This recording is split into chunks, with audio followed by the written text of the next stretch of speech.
Good morning po. Morning. Yan. So, praise God, no, for giving us the opportunity na malaya pong makapagsamba sa Panginoon sa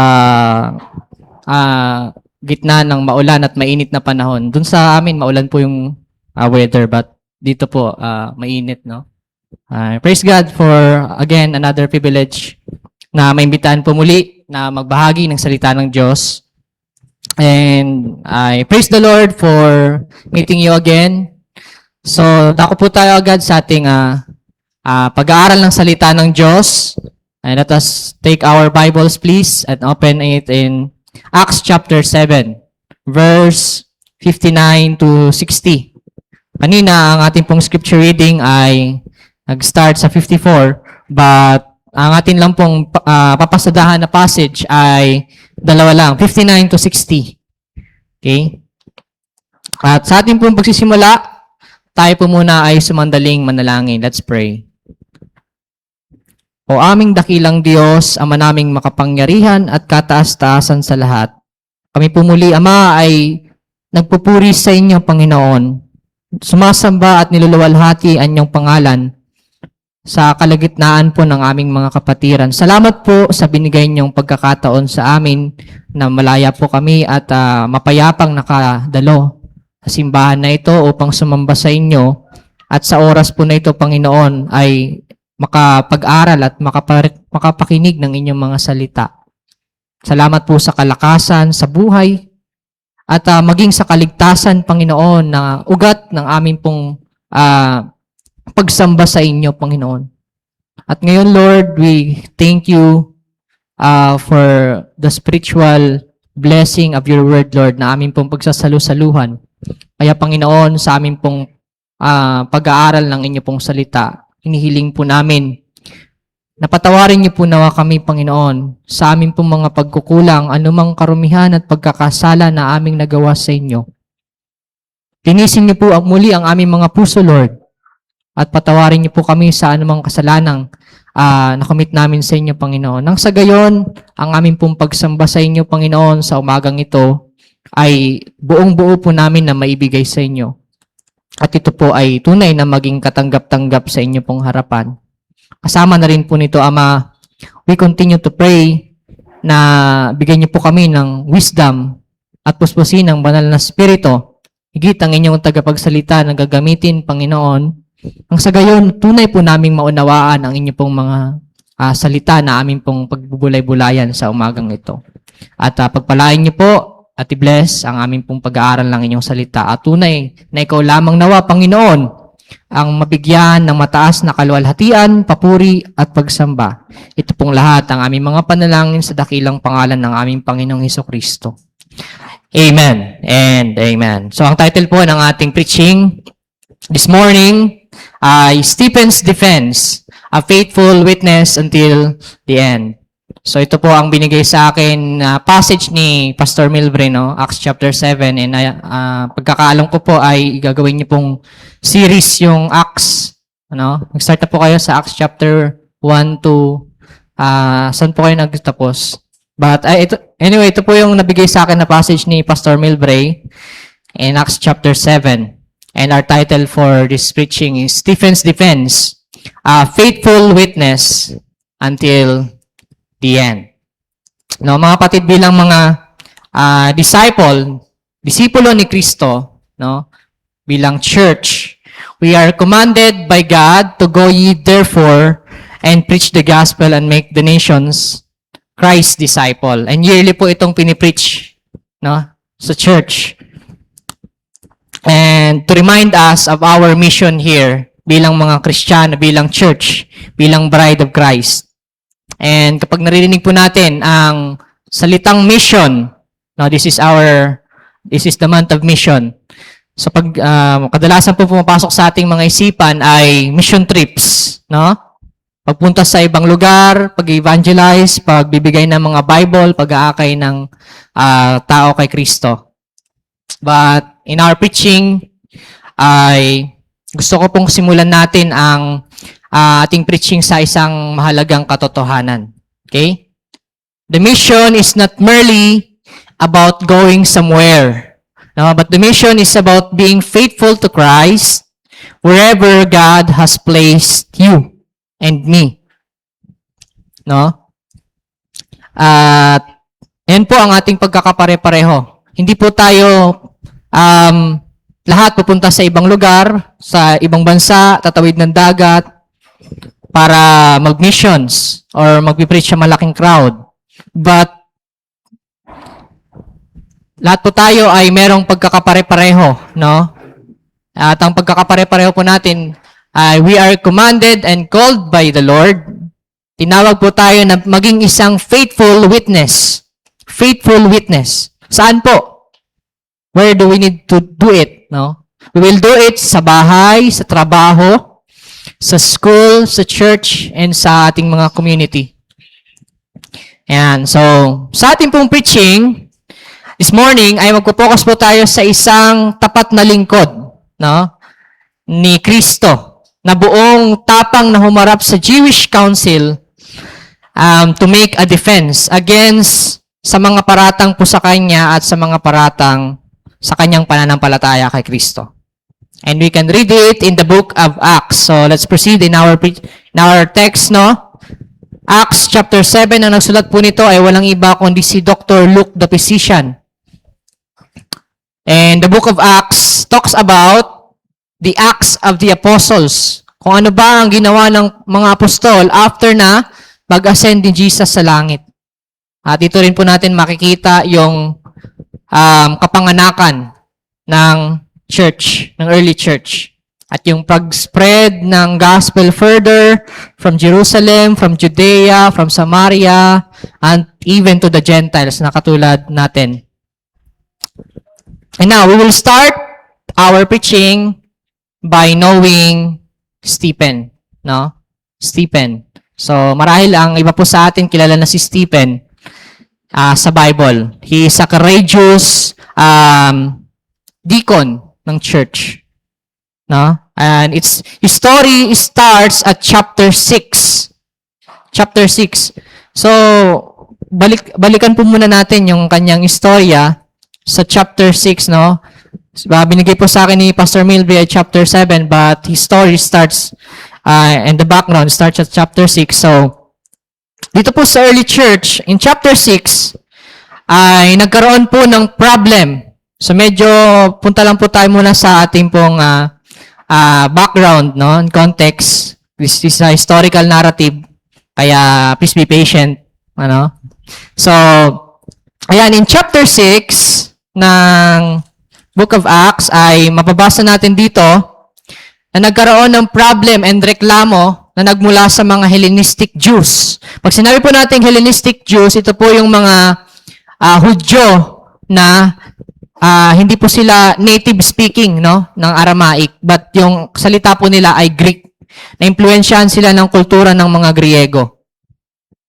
But dito ay nagkaroon po ng problema sa early church, no?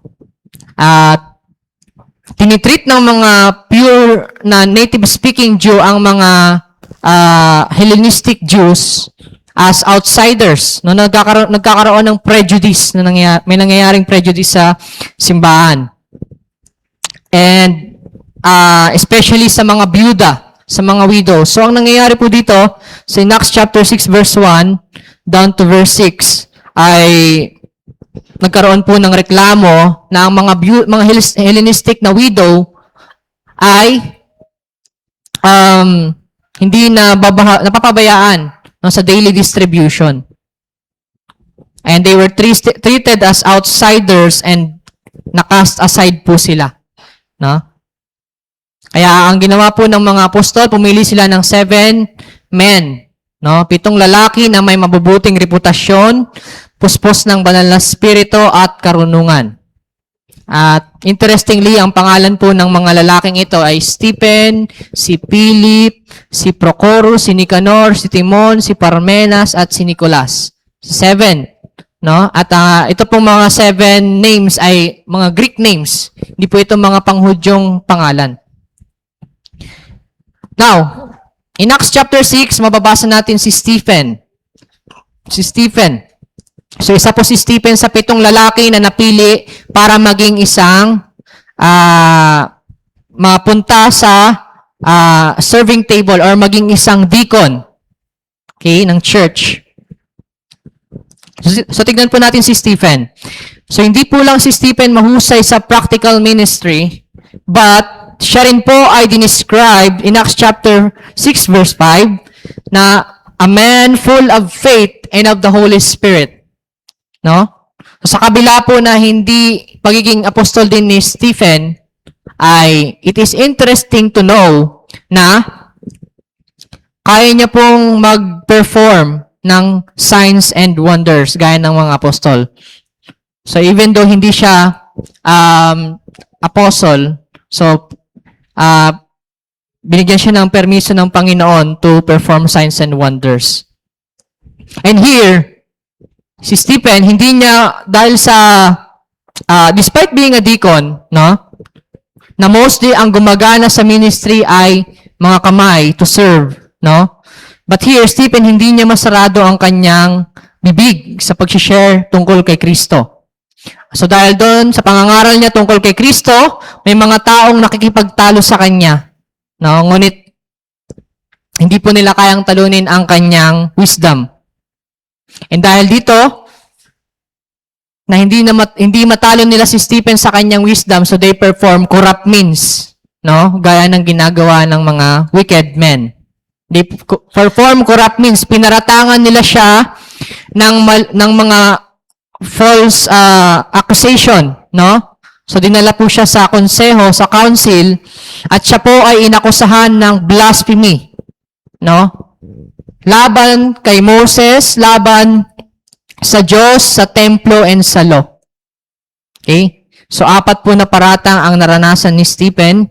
So, isa lang po sa paratang na ito ay pwede ka nang mapasuhan or mapatawan ng death sentences. Stone to death. But kay Stephen, 4, no? Na stone to death na paratang. So, they want to corner Stephen, no? Ang intention po nila ay to murder him legally. To murder him legally. Now, in Acts chapter 7, dako na po tayo ngayon sa ating pong passage. In Acts chapter 7, instead na tumakas si Stephen, what did he do? Stephen, full of the Holy Spirit, ay napakatapang po na humarap sa Jewish council.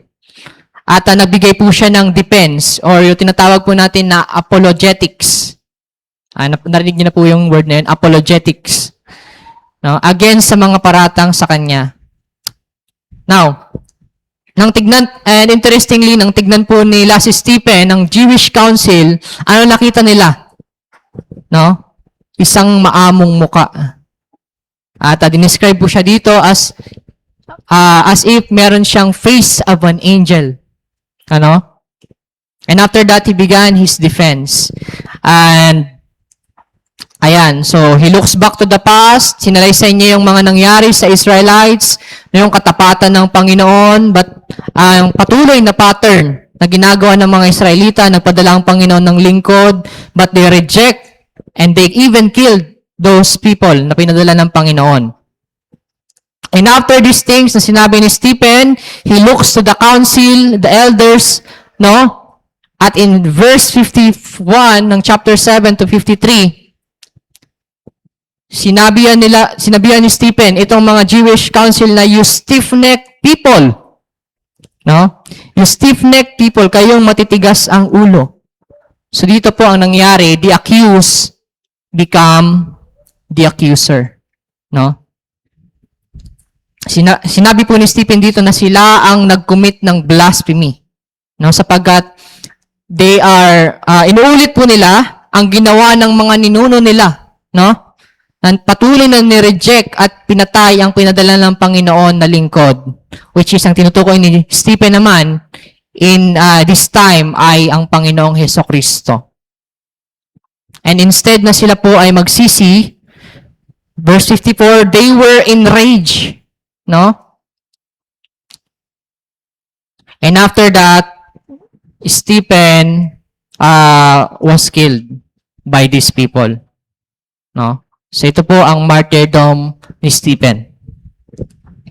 And what an amazing faithful witness si Stephen, no? Ng Panginoon. Now, let's look at our main points sa atin pong pag-aaral ng atin pong mga passages na binasa. So, I'm sorry po. I'm very sorry sa mahaba pong introduction natin, sa mahabang background, no? Because the 2 chapters po actually ito, no, na magka-connect. Chapter 6 and 7. So, akala ko chapter 7 lang binigay sa akin ni Pastor Milbre. Pero, ayan. So, for the sake of being faithful sa context, no, and background, at para mas lalo po nating maunawaan ang nangyari, because this is a historical narrative, kaya, ayan, so sinama ko na po yung chapter 6. But then, this morning, we will look at the 3 ways to be a faithful witness of Jesus. Paano ba tayo magiging faithful witness ni Kristo? No, so because this is our calling, we are called by Christ first and foremost, not so that we may achieve and perform many things, no? Many ministries, many programs, but the Lord Jesus, first and foremost, called us to be a faithful witness of Him. And today, we will look at the 3 ways of how to be a faithful witness of the Lord Jesus, just like Stephen. Just like Stephen. Now, tignan po natin ang ating first point. A faithful witness trusts Christ until the end. In verse 59, mababasa po natin dito, and as they were stoning Stephen, he called out, Lord Jesus, receive my spirit. No? Now, makikita po natin dito na at the end of Stephen's life, Stephen's final focus was Christ. Stephen's final focus was Christ. Habang binabato si Stephen, may isa pong kapansin-pansin na bagay na makikita tayo dito. His eyes were not ultimately focused or fixed sa kanyang enemies, sa mga taong bumabato sa kanya. But in verse 54 to 55, let's read it mga kapatid. Now, when they heard these things, they were enraged, and they ground their teeth at him. But he, full of the Holy Spirit, what? Gazed into heaven, and saw the glory of God, and Jesus standing at the right hand of God. So his eyes were not fixed on his enemies, but in his dying breath, his eyes was fixed on Christ, on the Lord. Sa kabila po na alam ni Stephen, no, na itong mga taong ito na galit sa kanya at anuman pong oras ay pwede siyang patayin.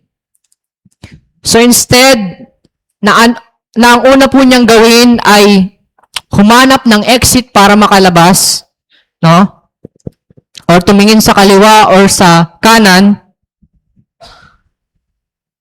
but his eyes was fixed. His trust was fixed on Jesus. He knows, Stephen knows, no? Kung saan siya uuwi in his final breath.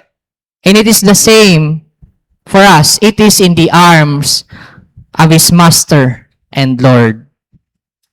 Kaya nung punitin ng Panginoon ang tabing ng langit at ipakita niya ang kanyang kaluwalhatian kay Stephen, no?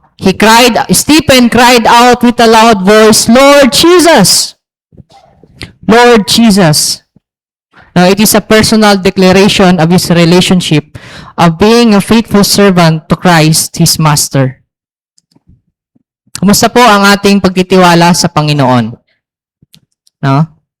Sa gitna po ng ating mga nararanasan na problems sa life, or troubles, or sa ating pananampalataya, or sa ministry.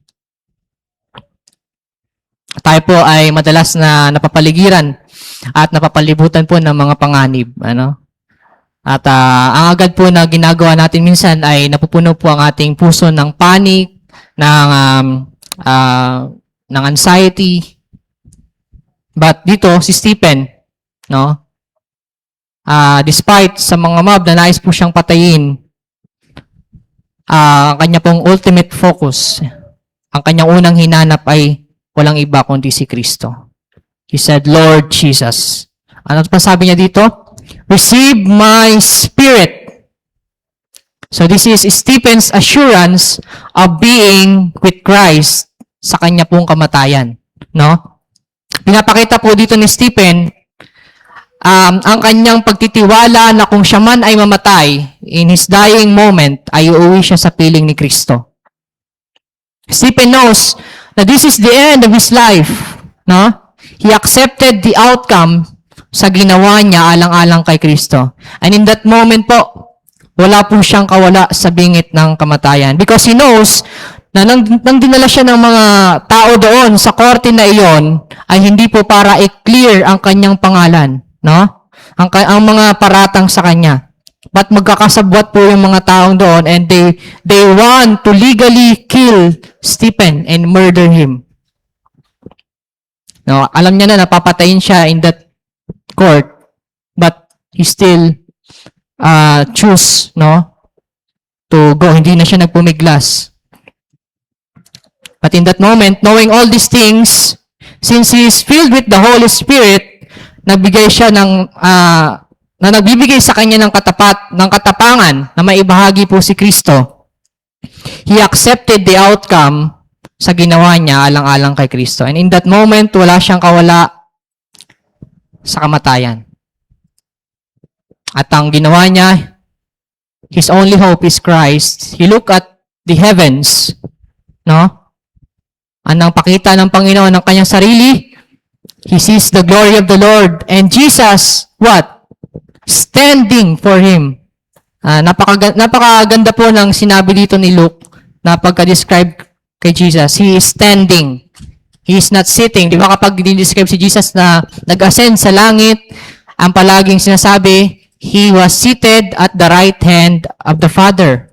Di ba? But here, Jesus is standing. He is standing. No? So, ang exposition po dito, He is standing because He is ready. Ang Panginoong Hesus ay nakatayo upang salubungin ang kanyang tapat na lingkod na nagdurusa. No? At upang ipakita na hindi lahat ng nandoon sa Jewish court ay against kay Stephen. No? Ang Panginoon ay kasama ni Stephen from the beginning of his defense until the end. And he was standing para i-comfort siya and eventually handang tanggapin sa kanyang presensya. Yan. So Stephen here, pinagkatiwala niya ang kanyang buhay kay Kristo because he had the assurance in Christ. This is the assurance then na we have if you are in Christ, if we are in Christ. In John 10, chapter 27 to 28, sabi po ni Jesus, I give them eternal life, and they will never perish. No one can snatch them out of my hand. Out of my hand. So ito po ang assurance na meron si Stephen sa Panginoon, sa kanya pong kamatayan. He is not afraid to die because he is confident. No? At if he dies, his spirit will be with the Lord. And it is amazing to know and to see na may mga Christian in their dying breath, ganito yung sasabihin mo, Lord Jesus, please receive my spirit. Tanggapin mo, Panginoon, ang aking spirito. And we must all have this kind of faith and trust na meron si Stephen sa Panginoon. In being a witness, by the way, ang witness po, sa Greek po ay martyria. Martyria, na ang ibig sabihin po ay martyr. Okay? Doon po natin nakuha yung English word na martyr. It is an act of someone who personally testifies to what he has seen, heard, and knows to be true about Christ. He did not merely talk about Christ, but he stood for Christ, proclaimed the truth, remained faithful under the opposition, and ultimately, he is ready to give his life. In being a witness, just like Stephen, we may lose our lives, no? But sa kaso po ni Stephen, this is not the end for him. But this is the beginning of his life in the presence of his master, in the presence of his Savior. So our trust as his faithful servant must not be on ourselves, sa ating pong galing, sa ating talino, sa ating kakayahan, but all of it must rest in Christ alone. So ang principle po dito natin, the measure of a success is not ultimately measured by the comfort or visible success of the messenger, by the faithfulness of the messenger to Christ. And to apply this in our life, remain faithful to Christ even when no one recognizes your service. Do you serve the Lord Jesus Christ faithfully? Tatin pong mga paglilingkod kay Kristo. So keep serving even when it involves suffering. Sapagkat ang suffering po ay hindi may iwasan sa paglilingkod, no? As you serve the Lord, suffering will inevitably comes. And trust in, so keep serving and trust Christ until the end, because our labor is not in vain. Now, our second point, a faithful witness loves even those who oppose Christ. In verse 60, and falling to his knees, he cried out with a loud voice, Lord, Lord, do not hold this sin against them. Do not hold this sin against them. Ito po ang isa pa sa pinaka-powerful na bahagi ng martyrdom ni Stephen, no? Because here we can see the heart of Stephen for those who oppose Christ. Bilang isang faithful witness, dapat meron po tayong puso na katulad ni Stephen, no, for the lost. No, binabato siya ng kanyang kaaway, but dito, nadatnan po si Stephen sa senaryo na he was praying. He was praying. At ano po ang lumabas sa kanyang bibig? Lord, hindi po, Lord, get them or destroy these people. Or sana, Lord, kidlatan niyo itong mga taong ito. No. But sabi niya dito, Lord, do not hold this sin against them. So makikita po natin dito na being a faithful witness, we must be ready to pray for those who oppose us, no? Who treat us like enemies. So just like Stephen prayed for his enemies. Ang tunay po na test ng pagiging isang disipulo ni Kristo ay hindi lamang po kung paano tayo kumilos sa mga taong mababait sa atin or mabubuti sa atin, no? But the real test here ay kung paano po tayo kumilos sa mga taong laban sa atin. For those people who are opposed, taong laban sa atin, no? Or nire-reject si Kristo. And darating po ang time, kung tayo man ay masigasig sa pag-preach ng gospel, sa pagsama sa mission, sa pag-evangelize, no? There will be a time na some people will not agree with us. Some people will oppose us, no? And will utterly reject the gospel with disgust na may kasamang physical abuse. Okay? Napahabol. So they will reject the gospel na may kasamang batok, may kasamang kotong, or verbal abuse. And we don't know what might happen. And one time nga, nag-outage kami sa package for sa Sunshine. And may isa pong Muslim doon na nagsiga ng basura sa gilid namin. So, pinausukan po kami doon na parang barbecue ng mga taong, ng Muslim na iyon. And, ayun, so, habang nakanta kami ng I Got Peace, ubo kami ng ubo doon. Buti kong kahoy yun, But, basura kasi. Buti kong mga down-down. Iba't ibang basura. Andun yung mga plastic, may mga pampers, sinusunog doon sa namin. So, but then, ayan, it is part of the mission. And nung pag-uwi namin, we just brush it out, no? Like nothing happened. Because we know that it is part of the mission. Napaka walang hiya ng Muslim na yon, ng taong iyon. But then, we praise the Lord for sa successful na pag-uwi namin sa outreach. And we all know that it is part of being a witness. No, we may face opposition, and we may experience many things in mission. And in Stephen's case, balik po tayo sa ating passage. Ito po mga council ay sobrang opposed sa kanya. No? Tignan po natin yung reaction nila nung sinabi po ni Stephen na nagkasala sila sa Diyos dahil pinatay nila ang Kristo. In verse 54 down to verse 57.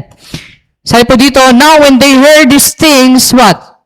They were enraged, and they ground their teeth at him. Sobrang galit na galit sila to the point na nangangalit ang kanilang mga ipin. No? And they ran to him. But ano po ang reaction ni Stephen? Instead na tumakas, being filled with the Holy Spirit, na ang fruit ng Holy Spirit ay boldness, kapayapaan, at pagiging kalmado or self-control, nakatayo lang siya doon. And hindi siya lumingon, but he gazed upward into heaven. And in verse 55 to 57, siya ay tumingala sa langit, at ano ang nakita niya? Ang glory ng Diyos, ang kagandahan ng kaluwalhatian ng Panginoon. And at that moment, he sees his Master, his Lord, Jesus Christ, hindi nakaupo, but he was standing for him. He was standing for him, no? So, si Stephen po, sa kanyang pagharap sa korte, ay wala po siyang defense attorney. No? But dito, we can see Jesus being an advocate for Stephen. He is our advocate. And in the midst of this, the mob laid their garments at the feet of a young man named Saul. No? Ibig sabihin, lahat ng gagawin nila kay Stephen ay may pahintulot ni Saul. And when they approved, and when Saul approved of the stoning of Stephen, they take hold of Stephen, and he was brutally beaten and mobbed and stoned to death. To death. No, but at the brink of his dying death, sa kabila ng kanyang nalalapit na kamatayan, anong ginawa ni Stephen? When they did this to him, he prayed. He prayed for them. And in this case, maunawaan po natin as hindi lang po siya nag-prayed, no? But Stephen reflected the heart of Christ. No, hindi po lang basta-basta sa nanalangin. Malinaw po na but he reflected the heart of Christ, no? And sa Luke chapter 23 verse 34, ito po ay parallel sa panalangin ni Jesus. Parallel sa panalangin ni Jesus. Sabi ni Jesus dito, Father, forgive them. So, anong ginawa ni Jesus? If you remember yung mahal na araw, no, yung pinipreach na 7 last words ni Jesus. When he was being mocked, when he was blasphemed, sinaktan siya ng mga taong niligtas niya, but siya ay ipinako sa krus. So, what did he do? He prayed for them. At ito po ang sinabi niya, Father, forgive them. At ngayon naman si Stephen reflected the heart of Christ. At sinabi niya, Lord, do not hold this sin against them. He is pleading for these corrupt people. No? Na alam niya, even though itong mga taong ito ang pupukpok sa ulo niya ng bato at papatay sa kanya, but he prayed for them. So si Stephen po ay hindi savior, just like Jesus. No? Hindi niya po kayang magbayad ng kasalanan ng mga taong ito. Pero sa kanya pong response, makikita po natin ang Christ-like character ni Stephen. What? He forgives. He forgives. Kamusta po ang ating patience sa mga taong nangwawalang hiya sa atin? Tumutulig sa po sa atin. Or kumukutya sa atin. No? Kamusta po ang ating pagpapatawad sa mga nagkakasala po sa atin? Kamusta po? Sa mga kaaway po natin, sa family natin, sa church mates natin, sa mga kaibigan po natin. Alam niyo po, hindi madaling magpatawad, no? Bato ka nga lang sa ulo, eh. Gaganti ka, eh. No, but, lalo na po, pupukin ka ng bato, no, sa ulo. Si Stephen kasi, ang nangyari sa kanya, stone to death, eh. Bato yung pinokpok sa kanya, hindi lang siya binatukan, no? At hindi lang po yun stone to death na parang gagawing target, but stone to death ng malapitan with the intention to kill, no? Sa exposition po ni R.C. Sproul, sabi niya dito, hindi lamang courageous ang pananampalataya ni Stephen. Ang kanya pong buong response din sa persecution ay nagpapakita ng pananampalatayang nakatingin kay Kristo. He knows the experience, Stephen knows the experience of being forgiven much, no? By God. Kaya he chose to pray to the Lord for forgiveness sa mga taong nananakit sa kanya. So, Stephen probably remembers his master nung siya ay nakabayubay sa krus when he forgives those people na pinagsusugalan ng kanyang damit at pumako sa kanya. And he probably remembers yung sinabi ng Panginoon sa Luke chapter 6 verse 27 to 28 when he said, "But I say to you who hear, love your enemies. Do good to those who hate you. Bless those who curse you, and pray for those who abuse you." So let us remember, mga kapatid, a faithful witness does not only proclaim Christ with his words, no? A faithful witness does not only proclaim Christ with his words. He must also reflect Christ, through his response to those who hurt him, including the willingness to forgive. Napaganda po ng lesson na ito na matututunan natin, no? He not only proclaimed Christ with his words, but he reflects Christ through his response to those who hurt him. Now, being a disciple of Jesus, a witness of Jesus, so I pray that we may do the same, no? Just like Stephen. Now, letter C. Stephen sees people as souls needing grace. Stephen sees people as souls needing grace. Ito po ang napakahalagang principle ng mission, no? Na hindi po natin tinitignan ang mga unbeliever bilang enemy number one. No, but tinitignan po natin sila as a sinner who needs the gospel. No, kadalasan po kasing nangyayari ay kapag oppose ang isang unbeliever sa atin at sinasaktan tayo, no? Kumbaga ginagawan tayo ng mali. We just want to share the gospel. So ang nangyayari na nagiging ng ating puso, na hardened na. At nakita na natin sila bilang kaaway natin. But hindi po ganon. We must see them as a sinner who needs the gospel. Kaya nung time na binigyan si Stephen ng pagkakataon para magbigay ng kanyang depensa sa korte, at alam niya na kahit na gano'n siya ay papatayin, at itong mga taong ito probably ang papatay sa kanya.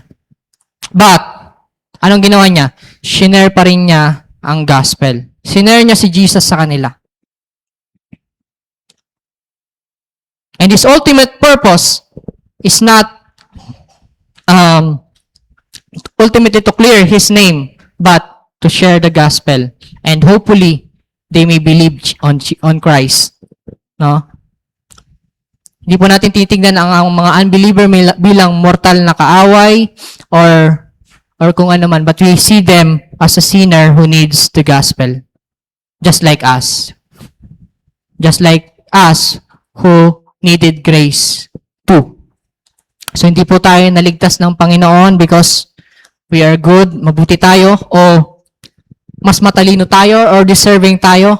But grace save us because we cannot save ourselves. So, kaya habang pinagtatanggol po natin yung truth, yung gospel, no? Habang pinapahayag po natin ito, na meron tayong pag-ibig sa mga taong ito, and may humility, and we may pray for them and hope na sila ay maligtas. So, ang principle po natin dito, a faithful witness does not merely proclaim the truth, but he demonstrates the transforming power of the gospel by loving those who oppose him. So, are you prepared to love those who oppose you? Are you ready to pray for them? So, to apply this in our life, pray for those who oppose you and respond with love and grace, not revenge. Not revenge. So, lastly, our third point, at dito po tayo magtatapos, a faithful witness leaves the result to God. A faithful witness leaves the result to God. Verse 60, and when he said this, he fell asleep. And when he said this, sabi ni Luke, he fell asleep. So, after na ikinumit ni Stephen ang kanyang spirito sa Panginoon, and after na ipanalangin niya ang mga taong ito, na kung saan ay most probably papatay sa kanya for forgiveness, he leaves everything to God. Napakaganda po ng description ni Luke dito. Sa pagsulat niya kay Stephen, he said, and when he said this, anong ginamit niyang word? He fell asleep. No? Asleep. At ito rin po ang ginamit ni Jesus kay Lazaro sa John 11:11. Nung namatay si Lazaro, ang sabi ni Jesus doon, our friend Lazarus has fallen, what? Asleep. Hindi po ginamit yung salitang kamatayan or death. But he fall asleep. Why? Because here, pinapakita ni Luke, no, na para kay Stephen, ang kamatayan po ay hindi defeat or pagkatalo. It is not a defeat. In 1 Thessalonians chapter 4, verse 13 to 14, binanggit din ni Apostle Pablo when he said, we do not want you to be uninformed, brothers, about those who are asleep, those who are dead. No? So ito pong sleep na ito ay tumutukoy sa death, but ginamit po ito sapagkat para kay Luke, no, ang kamatayan ni Stephen ay hindi po katapusan ng lahat. But it was a temporary sleep. Because he knew that Christ would raise him again on the last days. At nang naunawaan po natin dito, at nang pinikit ni Stephen ang kanyang mga mata sa kamatayan, no? Knowing na kahit mawala siya, he knows that God will use what had happened to further the gospel. Kaya ating pong matututunan dito, be faithful even when you cannot see the fruit.